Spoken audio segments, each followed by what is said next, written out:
선한 싸움을 싸우라는 제목으로 말씀을 나누려고 합니다.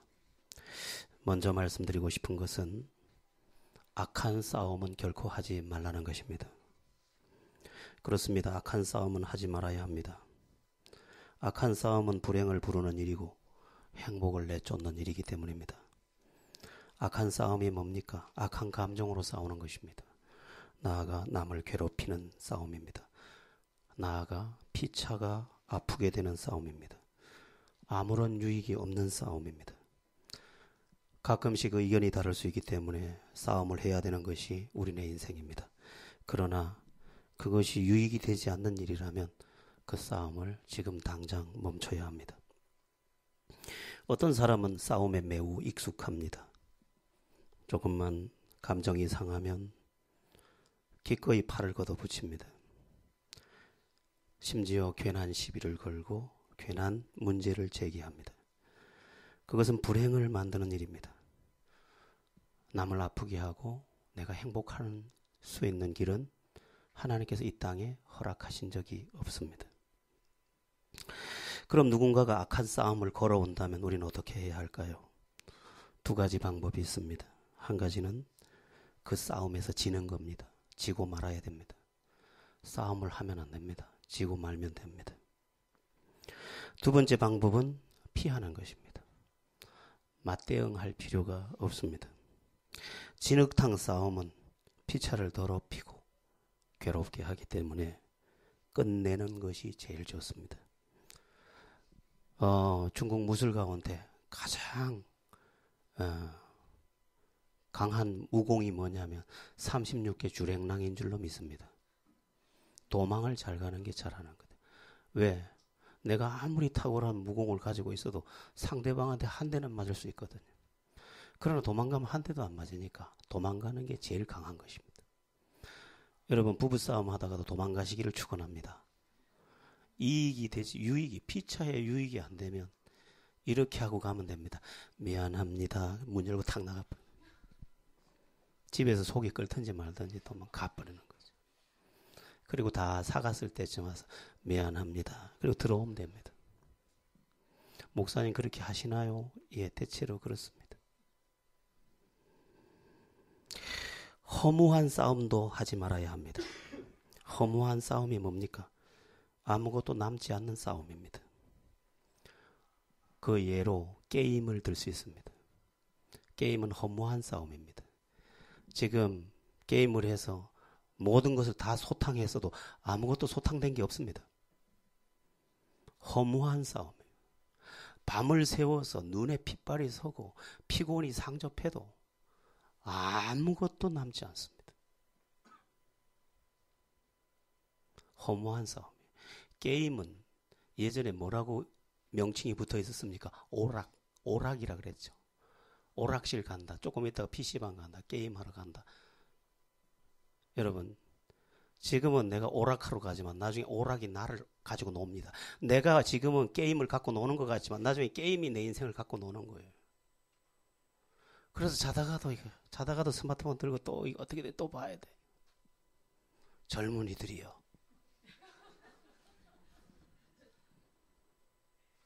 허무한 싸움이에요. 또 허무한 싸움이 있습니다. 어떤 싸움이 허무하냐? 자존심을 내건 싸움. 자존심을 세우기 위해서 왜 밥을 안 먹어? 얼마나 맛있는데. 허무한 싸움이에요. 가족 간엔 자존심이 없는 겁니다. 형제 간엔 자존심이 없는 거예요. 그냥 사랑하면 됩니다. 그런데 그 자존심이 가져다 주는 결과가 뭐냐? 허망합니다. 허무한 싸움 하지 마라. 만약 이것이 유익이 되는 싸움이라면 해라. 그리고 이렇게 해서 우리가 일어설 수 있다면 싸워라. 그러나 그것이 악한 싸움이거나 유익이 없는 싸움이거나 허무한 싸움이라면 지고 말아버려라.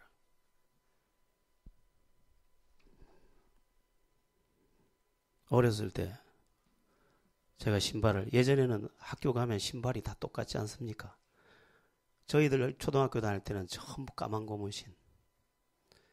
그 중에 조금 사나운 운동화. 여러분 혹시 믿으실지 모르지만 저는 운동화 신고 다녔습니다. 서울에 친척이 많아서 그들이 나한테 잘 보이려고 그런 게 아니라 우리 어르신들한테 잘 보이려고. 근데 신발을 사서 신고 갔는데 어떤 친구가 그 신을 신는 겁니다.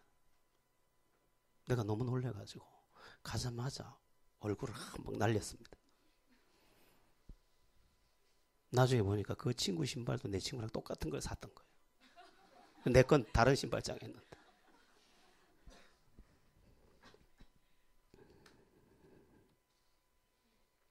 우리는 얼마나 잘못된 판단으로 엉뚱한 싸움을 많이 하고 살고 있는지 모릅니다. 여러분, 인생이 그리 길지 않습니다. 여러분의 나이가 그걸 지금 증명하고 있습니다. 인생은 매우 짧습니다. 우리 나이가 벌써 이렇게 될 줄 누가 알았겠습니까? 그러므로 헛된 싸움은 그치고, 악한 싸움은 그치고, 유익이 없는 싸움은 그치고, 무조건 져라 피해라. 싸움은 악한 싸움은 우리에게 아무런 유익이 되지 못한다. 경상도 내려와 보니까 경상도 사람들이 좀 독하던데, 여자들도 와 이러면서 댔는데 여자한테는 하나님이 그런 무기를 주지 않았습니다. 여자한테 준 무기는 내가 뭐라 그랬어요? 이래서 이제는 더 독해져가지고 인간아 이러면서 자, 그러면 우리는 어떤 싸움을 싸워야 될까? 인간의 현재 상황은 싸움 상황입니다. 전쟁 상황. 생존도 전쟁이고 행복도 전쟁을 통해서 정복하는 것입니다. 그럼 어떤 싸움을 싸워야 될까? 특별히 우리 믿음의 사람들인데 믿음의 사람들이 어떤 싸움을 싸워야 될까? 또 내 인생의 행복과 승리를 위해서 우리는 어떤 싸움을 싸워야 할까? 성경은 믿음의 선한 싸움을 싸우라 그렇게 말씀하고 있습니다. 믿음의 선한 싸움이 뭡니까? 아주 좁게 말하면 믿음을 지키기 위해서 싸워라 이렇게 말할 수 있고, 광의의 의미로 확장하면 믿음의 사람답게 살기 위해서 싸워라 이렇게 말할 수 있습니다. 여러분, 그리스도인은 믿음의 사람답게 살아야 합니다. 그러기 위해서 싸워야 할 싸움이 우리에게 있습니다. 그러면 우리는 무엇과 어떻게 싸워야 할까?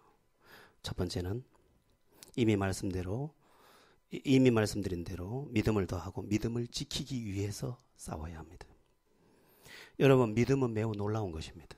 믿음은 하나님의 은혜를 담는 그릇입니다. 우리의 믿음이 하나님의 풍성한 은혜를 불러낸다는 것입니다.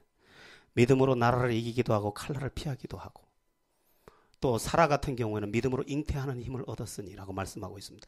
믿음은 하나님의 기적을 불러오고 내 인생의 모든 문제를 해결해주는 통로라는 것입니다.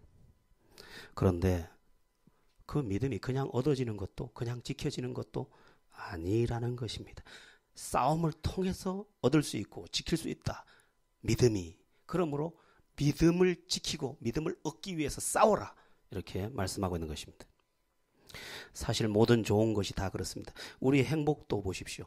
우리 젊은이들은 행복이 뚝 떨어지기를 기다리고 있고 행복이 떨어지지 않아서 속이 상하고 지쳐있지만 행복은 떨어지는 게 아닙니다. 싸워서 얻는 것입니다. 선한 싸움을 통해서 얻어지는 것이지 행복이 뚝 하고 떨어지지 않습니다. 우리의 몸의 건강도 그냥 얻어지거나 지켜지지 않습니다. 내 몸을 지키기 위해서 싸워야 합니다. 선한 싸움을. 좋은 것은 다 그런 것입니다. 믿음은 소중한 것이기 때문에 더욱 믿음을 지키고 얻기 위해서 선한 싸움을 싸워야 합니다. 여러분, 믿음은 그냥 얻어지거나 지켜지지 않습니다. 믿음의 선한 싸움을 계속하지 않는다면 우리는 내 안에서 믿음이 사라진 것을 곧 보게 될 것입니다. 영혼 없는 몸이 죽은 것처럼 믿음 없는 우리의 상태는 빈 껍데기만 남게 될 것입니다. 예배의 자리에 있지만 감격이 없고, 봉사의 자리에 있지만 기쁨이 없고, 가르치는 자리에 있지만 자신은 진리를 믿지 않는 그런 가여운 우리가 될 수 있다는 것입니다. 믿음이 권능이고 기적이고 기쁨이고 감격이지만 그것들이 내가 믿음의 선한 싸움을 싸우지 않는 동안 다 새버렸다는 거죠. 그렇다면 우리는 우리의 믿음을 더하고 지키기 위해서 어떻게 싸워야 될까? 간단합니다. 우선순위를 하나님께 두고 수레바퀴의 삶을 구체화해야 합니다. 수레바퀴의 삶 뭡니까? 말씀 생활, 기도 생활, 교제 생활, 증거 생활, 예배 생활, 섬김 생활, 이 생활을 구체화하면서 우선순위를 여기에 두는 것입니다. 말씀을 더 먼저, 기도를 더 먼저, 영적인 교제를 더 먼저, 또한 복음을 증거하는 일을 더 먼저, 헌신을 더 먼저, 예배를 먼저, 우선순위를 앞에 두고 수레바퀴의 삶을 계속해야 합니다. 다른 것이 와서 내 시간을 뺏어가지 못하도록 그것과 계속 싸우는 것입니다. 그것이 더 급하고 그것이 더 중요하다고 나를 유혹하는 것을 다 물리치고 싸워서 물리치고 우선순위를 이 영적인 것에 두고 수레바퀴의 삶을 계속해서 먼저 살아내는 것입니다. 말씀부터, 기도부터, 교제부터 하나님의 은혜가 내게 오도록 먼저 그것을 행해내는 것입니다. 그래야 믿음이 지켜지는 것입니다. 믿음은 고정되어 있지 않습니다. 한번 들어오면 여기 들어와서 심장이 내 안에 들어와서 태어날 때 심장이 내 안에 들어와서 있었던 것처럼 믿음이 들어와서 그대로 있는 게 아니라 새 나간다는 것입니다. 왜냐하면 세상의 영향을 받을 수밖에 없는 게 우리들의 구조이기 때문에 세상의 영향 하에서 자꾸만 믿음이 도둑질을 당하는 것입니다.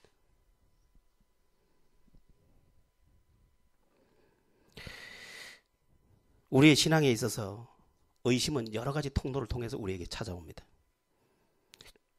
믿음이 새 나가면 믿음이 바닥이 났기 때문에 그냥 그 믿음의 자리가 비어 있는 게 아니라 믿음에 비어 있는 자리에 의심이 치고 들어오는 것입니다. 의심이 치고 들어와서 우리를 향해서 속삭이기 시작합니다.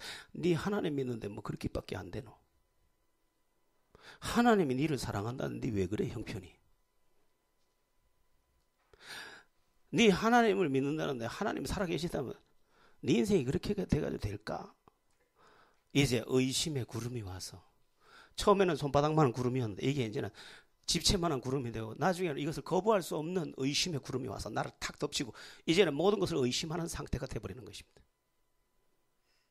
그리고 나는 믿음이 없으므로 그리고 신앙생활을 오래 했기 때문에 그냥 습관적으로 걸어다니고 습관적으로 예배하고 습관적으로 모든 것을 흉내를 다 내지만 내 안에 이미 생명이 없는 것 같은 빈 껍데기 상태에 머물게 되는 것입니다.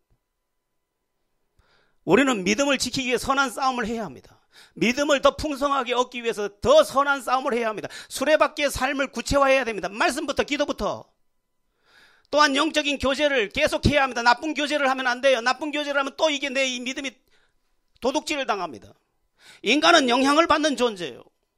인간 안에는 죄성이 있어요. 죄성이 있어서 죄의 소리를 들으면 금방금방 반응하는 특성을 갖고 있어요. 하나님과 원수됐던 이력을 갖고 있어요. 그래서 하나님과 원수되는 이야기가 들리면 그쪽 편에 귀가 들어오게 돼 있어요. 영적으로 나를 깨우지 않으면 저절로 우리는 믿음 없는 빈 껍데기가 되는 것입니다.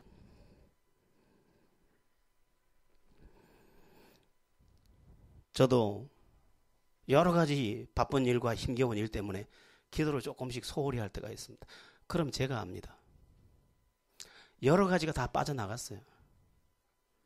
기쁨도 요만큼 빠져나갔고, 예. 또 열정도 요만큼 빠져나갔고, 그리고 빠져나간 그 자리에 들어오지 말아야 할 것이 싹 들어와요. 미움, 비판, 원망, 정죄, 들어오지 말아야 될 것들이 싹 들어와요. 제가 오늘 새벽 기도 시간에 말씀드렸는데 저는 하나님에 대해서 이런 의문을 품은 적도 있습니다. 아니 하나님이 뭐 그렇습니까? 내가 하나님이 내 문제를 해결해 준다고 해서 내가 나를 위해 살겠다는 것도 아닌데 그거 좀 보태주이소. 하나님 내가 지금 잘 먹고 잘 살라고 이 짓 합니까? 난 모든 것 버리고 영원 사람 아닙니까 하나님? 내가 얼마나 엄청난 걸 포기하고 여기 와 있는데 하나님 왜 모르는 척 하세요? 이렇게 내가 물어보더라는 거예요. 왜 그럴까요? 왜 내 마음이 하나님에 대해서 사나워졌을까요?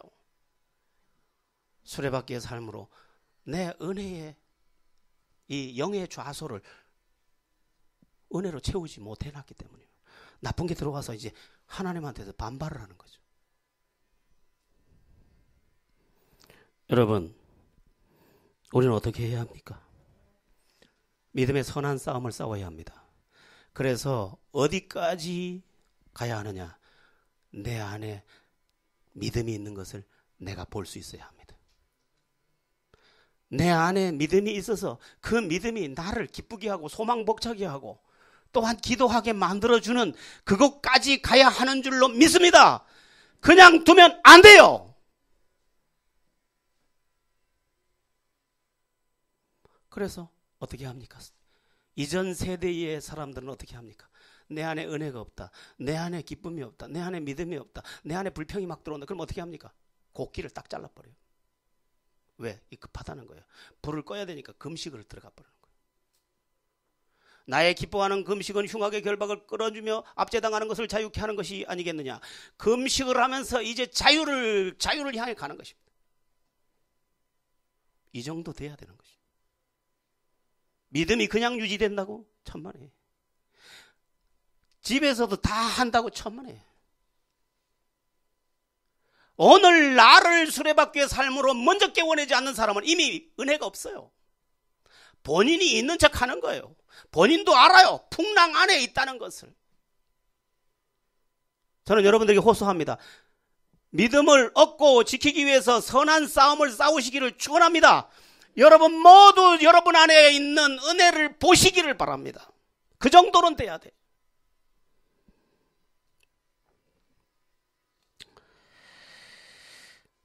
매우 중요한 것은 뭐냐 하면 사도 바울조차도 믿음의 선한 싸움을 싸웠다는 거예요. 믿음의 선한 싸움을, 사도 바울이 어떤 사람입니까? 영적 체험을 어마어마하게 한 사람입니다. 그는 내가 셋째 하늘에 이끌려서 말할 수 없는 것을 보았다고 말했습니다. 그것뿐입니까?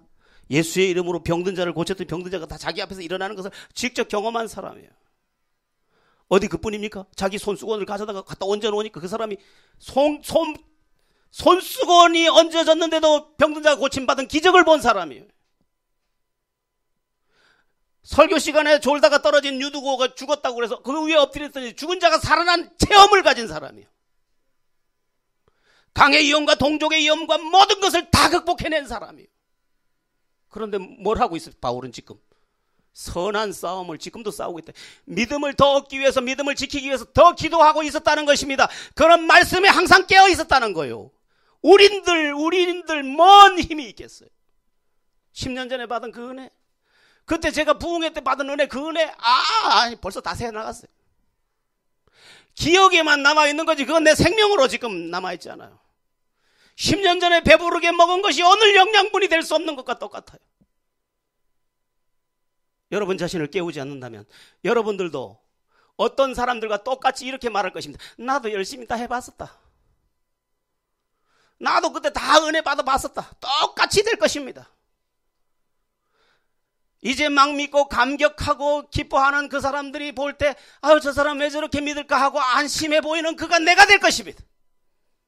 오늘 무엇을 할 것인가? 선한 싸움, 믿음의 선한 싸움을 해야 합니다. 기도 빼고 믿지 마세요. 말씀 빼고 믿지 마세요. 영적인 교제 빼고 믿지 마세요. 증거 생활을 배우세요. 예배 생활을 배우세요. 그리고 섬김 속에서 하나님이 베푸시는 은혜를 경험하세요.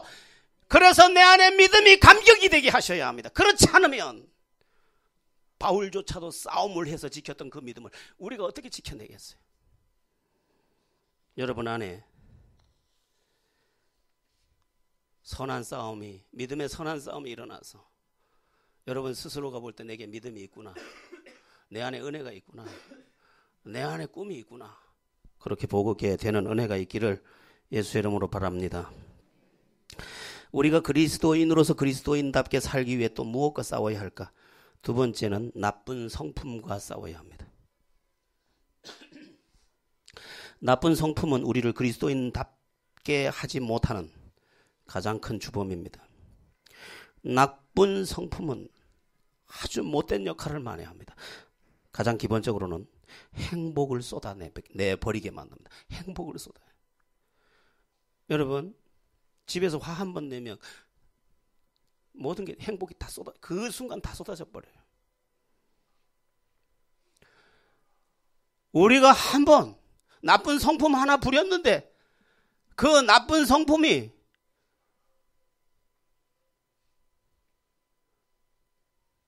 우리의 행복을 다 가져가다, 다 뺏어가더라는 것입니다. 두 번째, 나쁜 성품은 또 뭘 뺏어가느냐? 은혜를 다 뺏어가 버립니다. 여기서 지금 은혜 받았죠? 만약에 지금 오늘 예배 시간에 은혜 받았죠?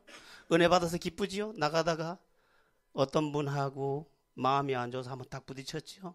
파르르 했죠? 그 순간 은혜는 다 무효. 한 번에 무효. 고약한 말 한마디에 무효. 다 무효, 다 무효.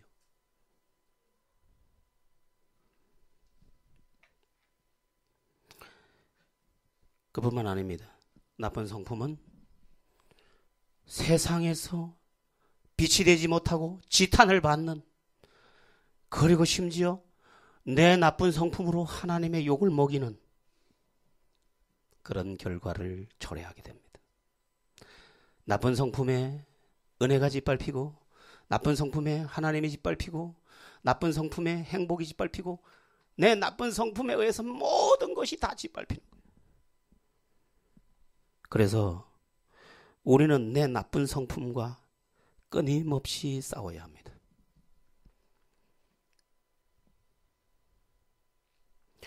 오해하면 안 됩니다. 나쁜 성품은 성질이 급한 거하고 다릅니다. 성격은요, 하나님은 급한 사람도 만들어놨고 느린 사람도 만들어놨어요. 자, 한번 물어볼게요. 느린 사람이 좋을까요? 빠른 사람이 좋을까요? 둘 다 좋아요. 빠른 사람이 있어야 빨리 일이 처리돼. 늦은 사람이 있어야 꼼꼼하게 처리돼. 그러니까 늦기도 해야 돼. 수현 집사님, 저거 언제 하면 좋을까요?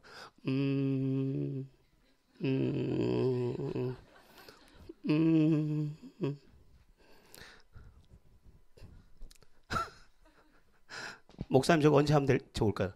지금 바로 해버려라. 좋아. 나쁜 성품이라는 것은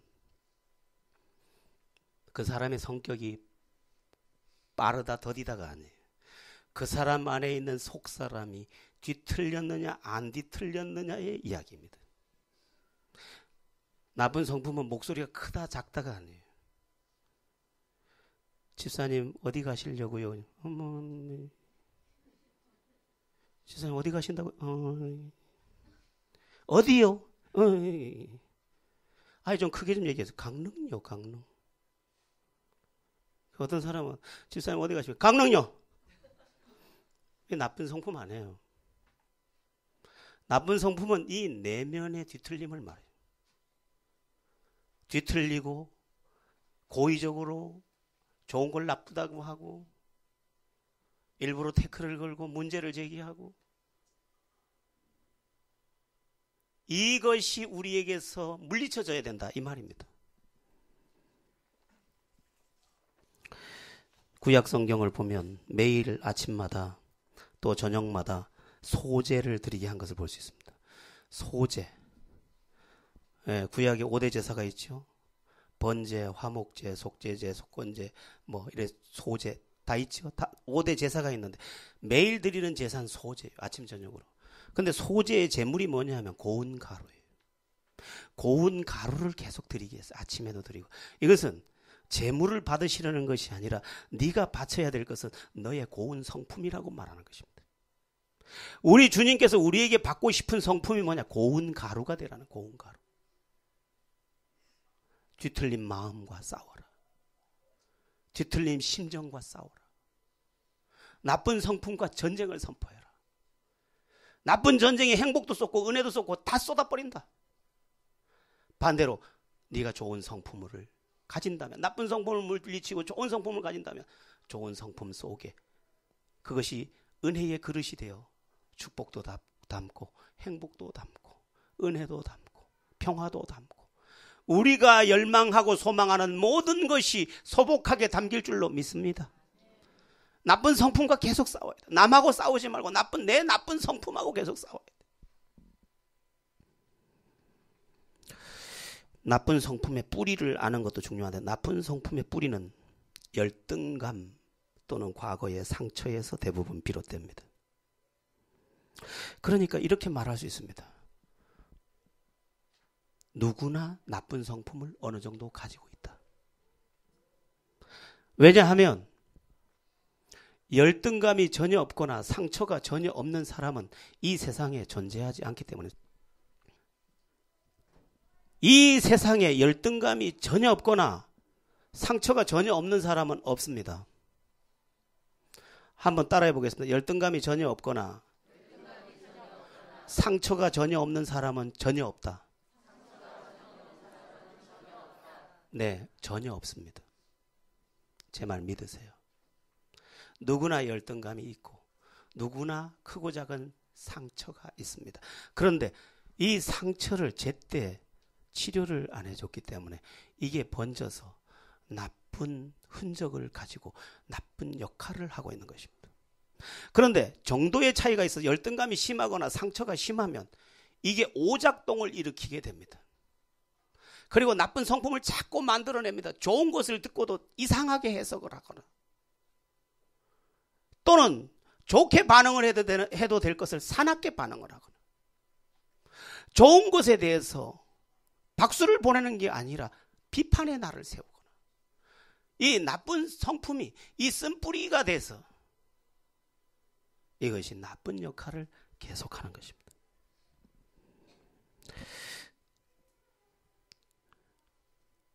우리는 이러한 사실을 잘 알고 누구나 열등감이 있고 누구나 상처가 있는데 거기에서 발생되는 그 나쁜 성품을 하나씩 하나씩 물리쳐야 합니다. 아, 나한테 이런 사나움이 있었구나. 나한테 이런 뒤틀림이 있었구나. 나한테 이런 시기심이 있었구나. 나한테 이런 이기적인 게 있었구나. 나한테 이렇게 교묘한 악이 있었구나. 이것을 향해서 싸움을 시작하고 그 싸움으로 그것을 물리치고 내가 완전할 수 없지만 좋은 성품의 그릇이 되게 해야 한다는 것입니다. 여러분, 내가 좋으면 다 좋아집니다. 누가 이런 말해요. 나는 마음에 드는 사람이 하나도 없어. 그는 어떤 사람일까요? 그는 너무너무 뒤틀린 사람이에요. 세상에 사람들이 이렇게 많은데 나는 마음에 드는 사람이 한 사람도 없대. 누구의 문제일까요? 본인의 문제입니다. 어떤 시골 어머니가 세상을 떠나기 전에 큰 딸을, 맏딸을 불렀습니다. 촌할머니가 밥 매던 할머니가 공부 많이 하는 맏딸을 불러서 죽기 전에 유언 딱 한마디를 했습니다. 이건 유언도 아니에요. 이렇게 말했어요. 아무개야, 세상에는 나쁜 사람보다 좋은 사람이 더 많단다. 그렇게 알고 살아다오. 뭔 얘기예요? 이랬겠죠. 이 큰딸이 어느 데 그 사람은 이게 안 되고 그 사람은 이게 안 되고 그 사람은 이게 안 된다고. 이 큰딸을 보니까 행복하게 살 가능성이 없어.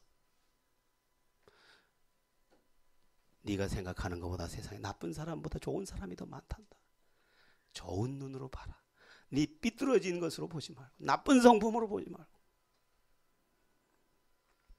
한번 따라해 보겠습니다. 난 다 좋아요. 여러분이 그때까지 이르러서 그 다 좋은 것 안에서 다 좋은 행복을 누리기를 예수 이름으로 축원합니다. 자, 우리가 그리스도인으로서 그리스도인답게 살기 위해서 또 무엇과 싸워야 할까? 세 번째, 모든 죄와 싸워야 합니다. 특히 습관적인 죄와 싸워야 합니다. 성경은 죄와 싸우되 피 흘리기까지 싸우라 그렇게 말하고 있습니다. 왜 그렇습니까? 죄는 반드시 우리를 망하게 할 것이기 때문에. 여러분, 죄는 우리를 망하게 합니다.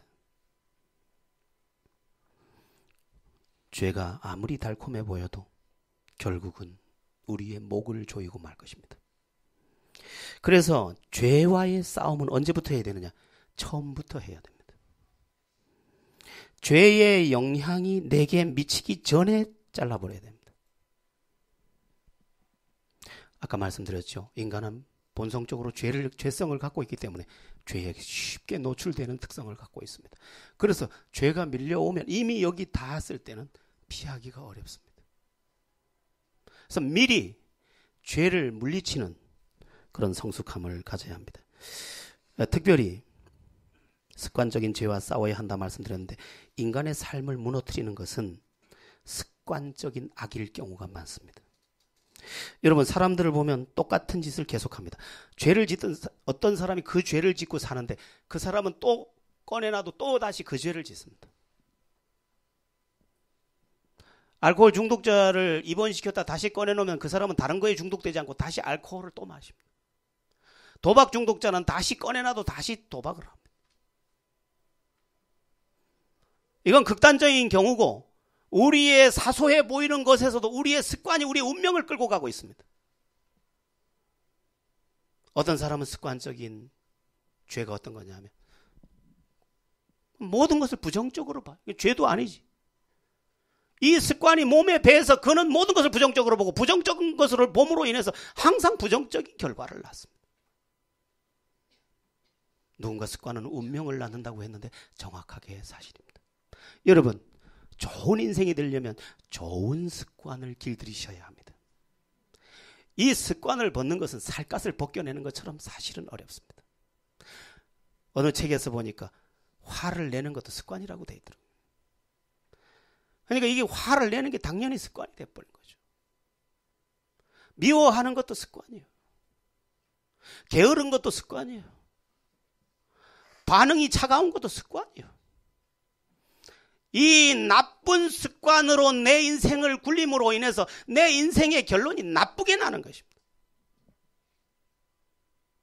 그 사람은 항상 겸손한 습관을, 누굴 대하든지 겸손해. 그 사람은 언제나 성실한 습관, 무슨 일을 해도 부지런해. 그 사람은 무슨 일을 해도 밝아.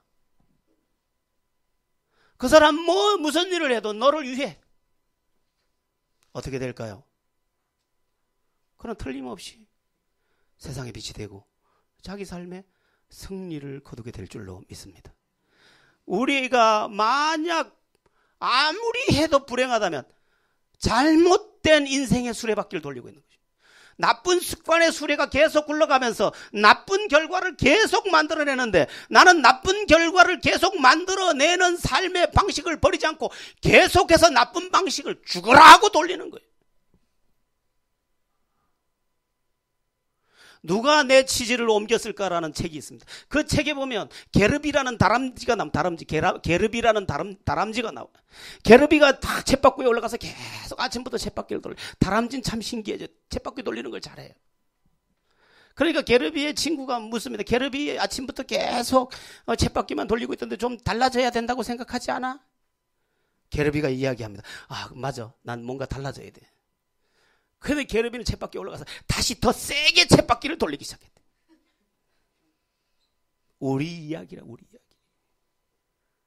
결심을 했는데 그 속도만 빨라졌지 똑같은 방법을 계속한다는 거예요. 왜 우리가 이렇게 살까? 왜 어제하고 똑같은 결론이 날까? 바꿔야 될 걸 안 바꾸고 계속 돌려서 그래요. 예전에 우리나라에서 나로호 발사, 옛날도 아니죠. 얼마 전에 나로호 발사 계속 실패했죠. 왜? 부품이 잘못됐는데 안 바꾸고 계속 쏘니까 계속 터지는 거예요. 나의 잘못된 습관이 내게 들어와서 그 잘못된 핀처럼 내 인생을 찌르고 아무리 애써도 다시 제자리, 다시 제자리. 행복이 저기 있고 남들은 그냥 무심코도 행복을 얻는 것 같은데 나는 이렇게 몸부림쳐도 잡히지도 보이지도 않습니다. 왜? 나쁜 것을 바꾸지 않은 채 계속 가동하고 있기 때문에. 습관적인 죄를 벗어나셔야 합니다. 습관적인 죄라고 해서 엄청난 게 아니라도 똑같습니다. 게으름도 습관이에요. 여러분, 부정적으로 대답하는 것도 습관이에요. 좋은 습관을 부르셔서 나쁜 습관과 싸우셔서 좋은 습관으로 만드심으로 좋은 인생 만드시고 주의 은혜도 풍성히 누리게 되기를 축원합니다. 우리가 그리스도인답게 살기 위해 또 무엇과 싸워야 할까?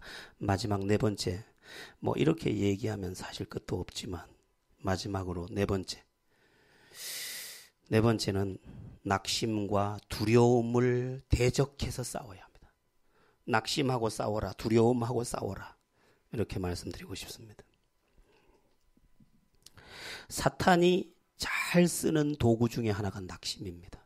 그 사람을 실망시키는 겁니다. 너는 안 돼. 안 될 수밖에 없어. 너는 안 될 거야. 너는 어려서도 안 됐었잖아. 지금 10년 전에도 안 됐어. 너 지금도 안 돼. 실망을 시켜버립니다. 그런데 실망이 들어왔다고 실망을 받아들이는 게 문제인 것입니다. 낙심은 물리쳐야 합니다. 낙심 뭐예요? 떨어질락 마음심. 마음이 떨어졌다. 마음이 떨어져. 내 안에 마음이 없어. 이제 잘 살고 싶은 마음이 없어요. 내가 믿음으로 살고 싶은 마음도 없어요. 행복에 대한 기대치도 없어요. 다 내 마음에서 사라져버렸어요. 떨어질락 마음심. 이것과 싸워야 돼. 이 마음을 찾아와야 돼. 감히 내 소망을 가져가다니.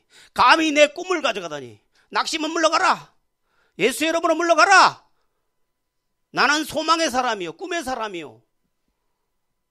나는 할 일이 있는 사람이다. 낙심을 예수 여러분으로 물리치시라는 것입니다. 사실 낙심할 일들이 우리 앞에 계속되는 것은 현실입니다. 그러나 인정하지 않는 한 그것은 사실이 아닙니다. 한번 따라해 보겠습니다. 나는 행복해질 거야. 나는 주님께 쓰임 받을 거야. 여러분에게 그렇게 계속 말해줘야 합니다. 두려움도 마찬가지입니다. 우리는 가끔 두려움과 만나야 됩니다. 여기에서도 말씀드리고 싶은데 두려움은 누구에게나 다 있습니다.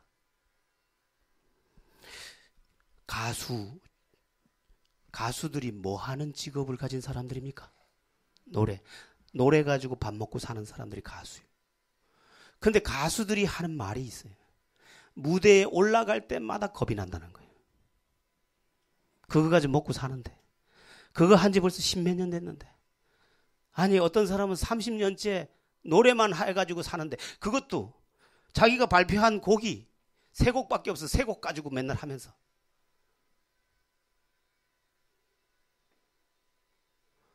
전라도와 경상도를 가로지르는 그거 뭐 준비할 게 뭐 있어? 뭐 지 춤도 뭐 별거 없잖아. 이렇게 하면 되는 거. 그거 뭐 그래도 떤다는 거예요. 누구나 떤다는 거예요. 누구나 떤다는 거예요.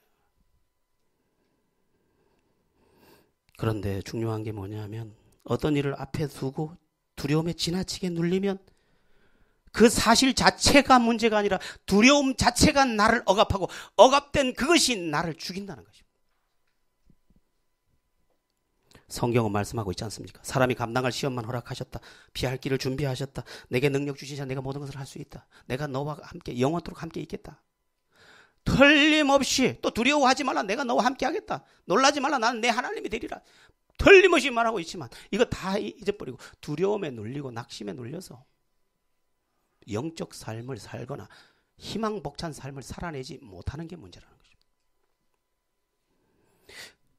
그럼 두려움을 어떻게 할까요? 두려움이 오는데 좋은 방법이 있습니다. 두려움을 더 좋은 에너지로 사용하는 것입니다. 여러분, 극한 두려움은 극한 용기가 될 수 있습니다. 왜냐하면 내가 죽을 수 있게 됐을 때 그 죽음을 이기고 나갈 힘을 내가 가지려고 마음먹을 때 내 힘의 100배를 발휘하게 되고 또한 배후에서 역사하시는 하나님의 은혜가 함께함으로 놀라운 일들을 다 이루게 되는 것입니다. 저는 잠깐 봤는데 이순신 영화 다는 못 보고 잠깐 보니까 그 두려움까지 이용할 수 있다면 뭐 그랬나요? 네, 저는 못 봤어요. 잘 못 봤는데 그 장면이 자기 아들인가요 그게? 모르겠어요. 그 두려움까지 이용할 수 있다면 우리가 이길 수 있다. 얼마나 두려운 일이 많은지 몰라요. 이 두려움의 억압이 얼마나 엄청나게 몰려올 때가 많은지 몰라요. 내일은 뭐 먹지? 이게 막히면 어떻게 하지? 그러나 그 두려움까지 이용할 수 있다면 그리고 그 두려움을 물리쳐낼 수 있다면 그럼 반드시 큰 승리자가 될 줄로 믿습니다. 여러분, 승리는 아무나 가지는 게 아닙니다. 행복을 아무나 가지는 게 아닙니다. 하나님의 은혜를 아무나 가지는 게 아닙니다. 믿음의 선한 싸움을 싸워낼 줄 아는 사람이 갖는 것입니다. 여러분, 악한 싸움은 피하세요. 무의미한 싸움도 거절하세요. 그러나 믿음의 선한 싸움, 하나님의 사람답게 살기 위한 싸움이라면 지금 시작하세요. 만약 여러분들이 믿음의 선한 싸움을 오늘 시작한다면 내일은 승리의 깃발을 흔드는 영광의 주인공이 될 줄로 믿습니다. 선한 싸움으로 승리하는 여러분들 되기를 주 예수의 이름으로 축원합니다. 기도드리겠습니다.